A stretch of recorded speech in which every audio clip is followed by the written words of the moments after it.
Mesmo com medo haja, da Joyce Meyer. Lá vamos nós para o capítulo 16. O capítulo 15 foi todos os capítulos, mas o capítulo 15 eu recomendo que, se você puder ouvir, ouça de novo, porque ouça uma vez, ouça duas, porque é maravilhoso, e faça anotações. No capítulo 15, faça anotações. Vai mudar a tua vida, você não vai se arrepender. Mas vamos lá, capítulo 16. Você pode ser mesmo você mesmo. Liberte-se do medo do que os outros vão pensar, dizer ou fazer. Aleluia. Quem teme ao homem arma ciladas, mas o que confia no Senhor está seguro. Provérbios 29, 25. Inicialmente, eu pretendia colocar o medo da rejeição e o medo do que os outros vão pensar, dizer ou fazer no mesmo capítulo, porque eles são similares, mas creio que o medo da opinião, das palavras e dos atos alheios é um problema tão enorme que merece um capítulo à parte. Suspeito que um grande número de pessoas lide com esse medo mais do que com qualquer outro. É natural querer que os demais gostem de nós, mas esse desejo se torna um problema quando queremos tanto isso que permitimos que as pessoas nos controlem. Qualquer um pode sentir esse medo, mas é provável que aqueles que foram feridos emocionalmente ou abusados no passado sejam mais afetados do que os outros. Se formos atormentados pelo medo do que os outros vão pensar, dizer ou fazer, podemos apenas deixar que as pessoas nos controlem, fazendo tudo o que querem que façamos, uma vez que nos amedronta pensar que elas não gostarão de nós se fizermos o oposto. Certa vez tive um chefe que era muito controlador, então eu tomava cuidado para não confrontá-lo ou não agir como se achasse que ele estava errado em relação a algo, pois sabia que ele ficaria zangado. Mas meu pai era um homem irado e ele controlava minha mãe e a mim por meio de sua raiva. Vivíamos constantemente estressadas, tentando mantê-lo feliz, para não termos de lidar com seu temperamento e seus rompantes de raiva. Por causa da minha experiência com ele, desenvolvi o medo de deixar as pessoas iradas, de modo que era fácil ser controlada pelos outros. Eu também tive uma amiga que se irava rapidamente e eu sempre fazia o que ela queria, mesmo se eu não quisesse. Mais uma vez, me permiti ser controlada, tinha raízes do medo de deixar as pessoas iradas. Eu não estava nem de longe com medo do que elas falariam comigo ou sobre mim, do que fariam comigo ou o que pensariam a meu respeito, mas sim da raiva que demonstravam. Ainda me sinto desconfortável quando estou perto de alguém que se ira facilmente, mas não permito que isso me controle.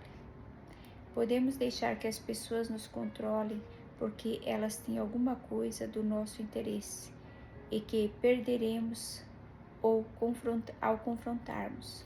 Muitas vezes não confrontaremos as pessoas nem seremos sinceros com elas porque as vemos como tendo algum controle sobre o nosso futuro.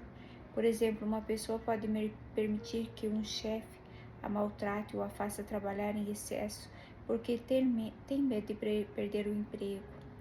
Um adolescente pode fazer coisas que sabe que são erradas apenas para ser aceito por seus colegas. Mas se colocarmos nossa confiança em Deus, Ele controlará nosso futuro e ninguém poderá nos impedir de cumprir o desejo, o destino que Ele nos ordenou. Eu o encorajo a perguntar a si mesmo se está permitindo que alguém o controle devido ao medo do que essa pessoa possa pensar, dizer ou fazer. Nesse caso, tome a decisão de libertar-se disso. Permitir que essa situação continue sem confrontá-la é uma armadilha que tornará você infeliz. Lembre-se do versículo no início desse capítulo. Quem teme ao homem arma ciladas, mas o que confia no Senhor está seguro. Provérbios 29, 25. Não perca o melhor de Deus. Deus tem um plano para cada um de nós e ele é ótimo. Na verdade, é o melhor plano, mas se formos viciados em agradar a todos, em vez de agradar a Deus, perderemos o melhor e acabaremos nos contentando, seja lá com o que as pessoas tentam nos dar. Deus tem um destino para cada um de nós, algo que Ele designou para fazermos no seu reino.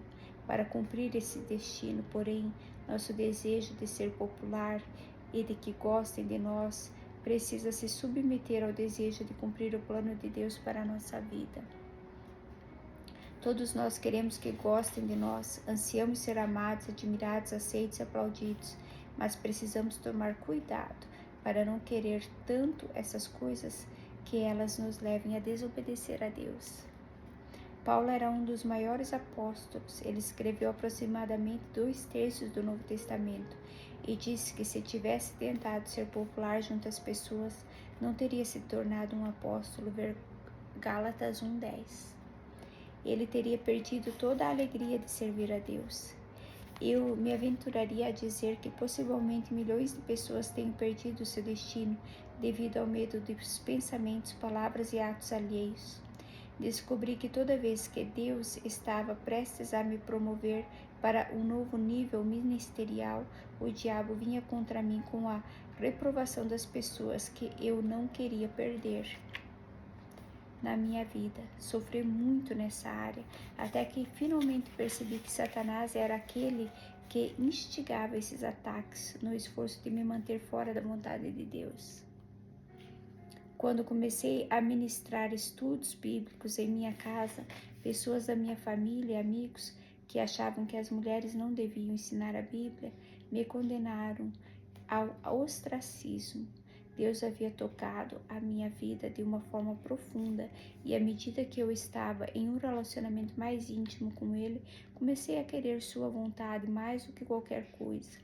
Não esperava que as pessoas mais próximas sentissem nada além de alegria por mim, mas no final das contas não foi o que aconteceu. Tudo indicava que eu perderia alguns amigos se decidisse seguir a Deus. Passei por isso inúmeras vezes ao longo da minha vida e tenho certeza de que você também. Mais do que qualquer coisa, Satanás usa o medo da rejeição e da reprovação, ou o medo de que os outros vão pensar, ou de como reagirão a nós para nos controlar. Encontrando a liberdade. Se pensarmos nos heróis da fé mencionados ao longo da Bíblia, observaremos que muitos deles tiveram de confrontar o medo a fim de se tornarem quem Deus queria que eles fossem. Moisés, por exemplo, tinha o medo de que as pessoas não acreditassem nele se dissesse a elas que Deus o havia enviado para tirá-los do Egito. Ele achava que não falava bem, ver Êxodos 4:10 e 6:30. E mesmo depois de que Deus prometeu ajudá-lo a se comunicar e a ensinar-lhe o que dizer, Êxodos 4:12, ele ainda tentou argumentar com Deus, afirmando que ele escolhera o homem errado e implorou que enviasse outra pessoa, ver Êxodo 4:13. Finalmente Deus ficou irado com Moisés e disse-lhe: não é Arão o levita teu irmão? Eu sei que ele fala fluentemente, e eis que ele vai ao teu encontro, e vendo-te se alegrará em seu coração. Tu, pois, lhe falarás e lhe porás na boca as palavras, eu serei com a tua boca e com a dele, e vos ensinarei o que deveis dizer. Ele falará por ti ao povo, ele te será por boca, e tu lhe serás por Deus. Êxodo 4:14-16. Podemos ver, a partir deste exemplo, o quanto Deus é extraordinariamente paciente conosco. Há ocasiões em que Moisés se dirige ao povo em nome de Deus, de modo que em algum momento ele deve ter superado o medo de falar diante das pessoas. Moisés aprendeu rapidamente que se obedecesse a Deus sempre haveria alguém que não gostaria de sua decisão de fazer isso. Enquanto Moisés tentava conduzir os israelitas à terra prometida, eles murmuraram durante todo o percurso pelo deserto. Não importava o que Deus ou Moisés fizessem, as pessoas pareciam encontrar alguma coisa para se sentirem felizes. Certa vez li que 10% de todas as pessoas não irão gostar de nós, independentemente do que fizermos. Ler isso me ajudou porque confirmou novamente que se eu quisesse seguir a Deus, sempre haveria alguém que não gostaria de mim ou não aprovaria as minhas escolhas. José teve um sonho da parte de Deus sobre o seu destino, e quando compartilhou esse sonho com os seus irmãos, eles ficaram enciumados e o venderam como escravo. Ver Gênesis 37.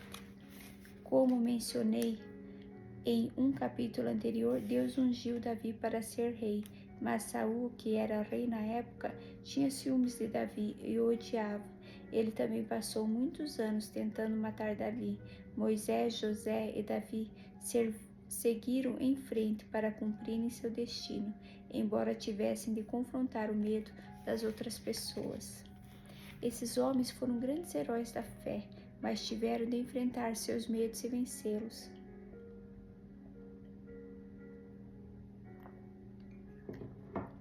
E nós também teremos. O apóstolo Pedro com certeza teve que lidar com o medo da opinião dos outros, porque negou conhecer Jesus 3 vezes. Ver Lucas 22, 54, 62. Isso foi durante o período em que os membros do Sinédrio estavam questionando Jesus, e Pôncio Pilatos finalmente condenou à morte. Essa, sem dúvida, era uma situação em que Jesus necessitaria do apoio dos seus discípulos, mas Pedro falhou com ele. Não obstante, Jesus perdoou Pedro e ele seguiu em frente para se tornar um apóstolo destemido e ousado. Vemos, a partir dessas histórias, que o modo de como os outros vão pensar, dizer ou fazer pode atacar qualquer um, não importa o quão próximo ele esteja de Deus. Também podemos ver que é possível deixar o medo para trás e nos tornarmos corajosos e ousados. Seja você mesmo. Ou você procura ser quem é de fato, ou tentará ser quem e o que as outras pessoas acham que você deve ser. A decisão é unicamente sua. Você pode experimentar a alegria de ser fiel a si mesmo e seguir a Deus conforme Ele o direcionar, ou pode se submeter às exigências das pessoas. A despeito da qual seja a nossa atividade, Paulo nos instruiu a trabalhar de todo o coração, como para o Senhor e não para o homem, sabendo que a nossa recompensa virá dele. Ver Colossenses 3, 23, 24. Podemos cair gradualmente na armadilha sem o percebermos de tentar agradar a todo mundo. Querer agradar as pessoas é da natureza humana e, na verdade, Deus diz: ninguém busca o seu próprio interesse, e sim o de outrem. 1 Coríntios 10, 24. No entanto, se para ter aprovação alheia precisamos entristecer a Deus, devemos sempre escolher agradar ao Senhor. Se você está fazendo coisas para as pessoas e não se sente em paz com isso, ou realmente não quer fazer tais coisas, pergunte a si mesmo por que está fazendo. Deus pode lhe pedir para fazer algo por alguém que você não quer fazer, e se essa for a sua razão, então seu objetivo é obedecer-lhe e agradá-lo. Mas se está fazendo isso para impedir que a pessoa em questão fique zangada ou o rejeite, sua motivação está equivocada e isso desagrada a Deus. Certa vez frequentei uma igreja onde havia grupinhos.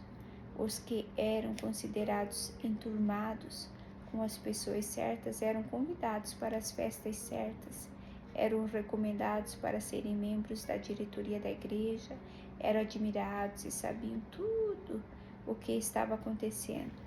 Também sabiam muito sobre o que estava acontecendo com a maioria das pessoas que frequentavam a igreja. Decidi que eu queria fazer parte desse grupo, e embora não soubesse disso na época, eu só queria fazer parte dele porque era muito insegura e desejava ser valorizada. Como a maioria dos grupinhos, esse também tinha um líder, uma mulher que o controlava, e para ser convidado para entrar no grupo, eu precisava que ela me aceitasse.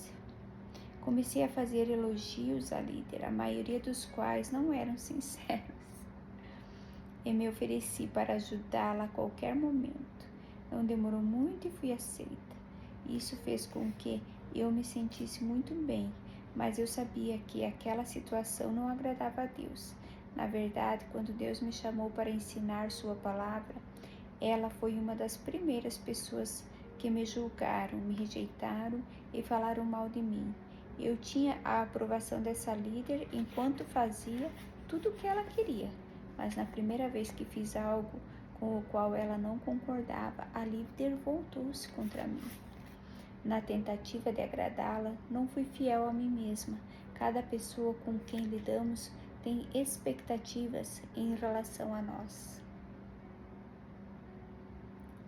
diferentes da outra. Por isso, se tentarmos agradar a todo mundo o tempo todo, ficaremos confusos, esgotados, frustrados e infelizes. É importante colocarmos tudo o que pretendemos fazer e cada passo que estamos prestes a dar diante de Deus em oração. Provérbios 3:6 diz que se nós o conhecermos em todos os seus caminhos, ele dirigirá a nossa vereda. Nossas motivações têm a ver com por que fazemos o que fazemos e não apenas com o que fazemos. E elas são muito importantes para Deus. Não devemos fazer boas obras para sermos vistos, aplaudidos ou termos uma boa reputação. Devemos fazer o que fazemos por obediência a Deus e porque nós o amamos e amamos as pessoas. Embora Deus tenha dito que dar sinceramente produzirá uma colheita em nossa vida, ver Lucas 6:38, desfrutar de uma colheita não deve ser a razão para dar. Devemos dar para abençoar as pessoas e para ser obedientes a Deus. Ter motivações puras produz bênçãos da parte de Deus, enquanto as motivações impuras não produzem. Às vezes percebo que fico irritada quando dou alguma coisa a alguém e essa pessoa não me agradece. Então preciso me lembrar que isso pode simplesmente ser Deus me testando para ver se fiz aquilo para se ter reconhecimento e uma boa reputação ou apenas para ser uma bênção para outra pessoa. Troca a intimidação pela intimidade. O homem que tem muitos amigos sai perdendo, mas há amigo mais chegado do que um irmão. Provérbios 18:24. Esse versículo diz claramente que se tentarmos ser amigos de todos, sairemos perdendo. Mas se escolhermos Jesus como nosso melhor amigo, ele nunca nos decepcionará, nunca nos deixará nem nos abandonará. Mesmo quando fizermos alguma coisa que ele não goste, ele nos corrigirá, mas não nos rejeitará.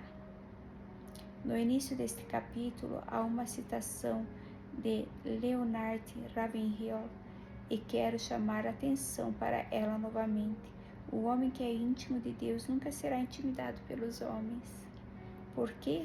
Porque a intimidade com Deus traz clareza à vida e nos capacita a ver as coisas como realmente são. A intimidade com Deus nos capacita a conhecer nosso próprio coração e discernir se nossos atos vêm ou não de motivações puras. A intimidade com Deus nos protege para não sermos intimidados, manipulados e controlados pelos outros. Sabemos que Davi era o amado de Deus. Ver Salmos 65, 108, 6. Havia uma coisa que ele buscava, que era viver na presença de Deus e contemplar sua beleza por todos os dias da sua vida. Ver Salmos 27, 4. Esse versículo exerceu um impacto forte na minha vida, porque percebi que estava buscando muitas coisas, mas nenhuma delas era viver na presença de Deus. Naturalmente, eu adoraria desfrutar dessa realidade, mas não estava à procura disso, portanto, esse assunto não devia ser muito importante para mim. Eu servia a Deus no ministério, e devo admitir que, na época, estava bastante orgulhosa de mim mesma por conta disso. Um dia Deus me lembrou que, embora eu estivesse satisfeita comigo mesma por servi-lo, não estava pensando nenhum tempo na sua presença, e era isso que importava para ele. O que fazemos para Deus não significa nada se Ele não estiver em primeiro lugar em nossa vida. Jesus nos ensinou a buscar em primeiro lugar o reino de Deus, para que todas as outras coisas que necessitamos nos fossem acrescentadas. Ver Mateus 6,33. Deus está em primeiro lugar na sua vida?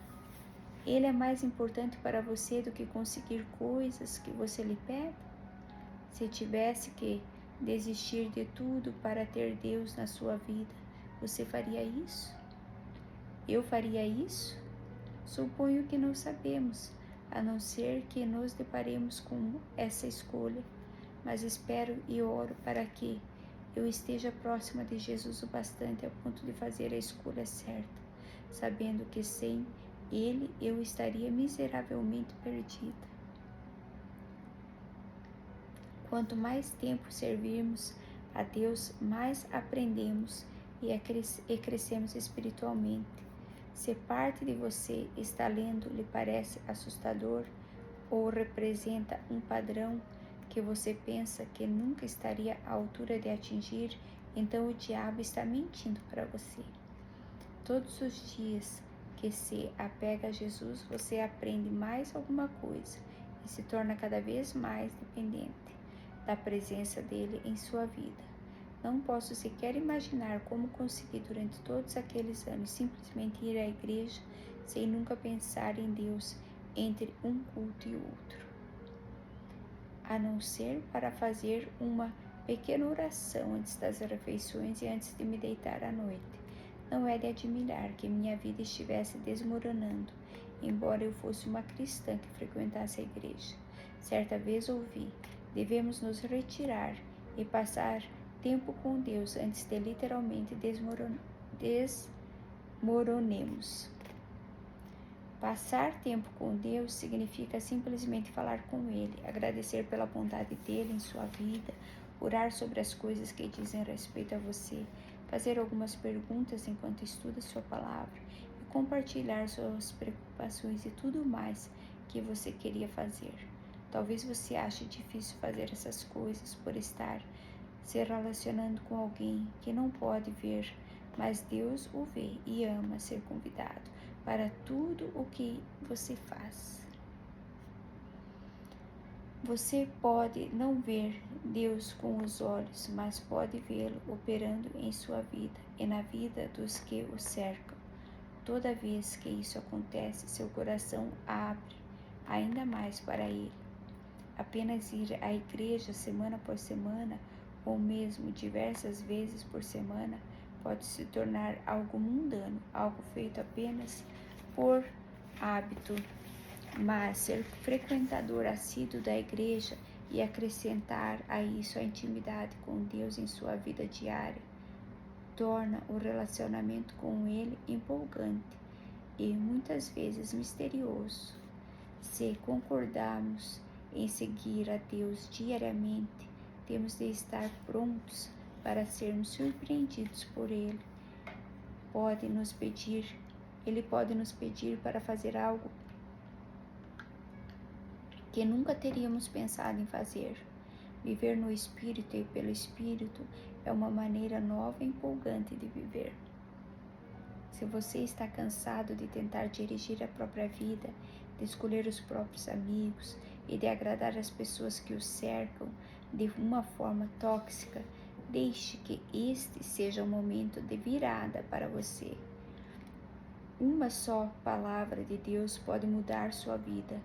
E se Deus está falando com você através da mensagem deste livro, eu o incentivo a abandonar o medo do que os outros vão pensar, dizer ou fazer e tomar posse da amizade e da verdadeira intimidade com Deus.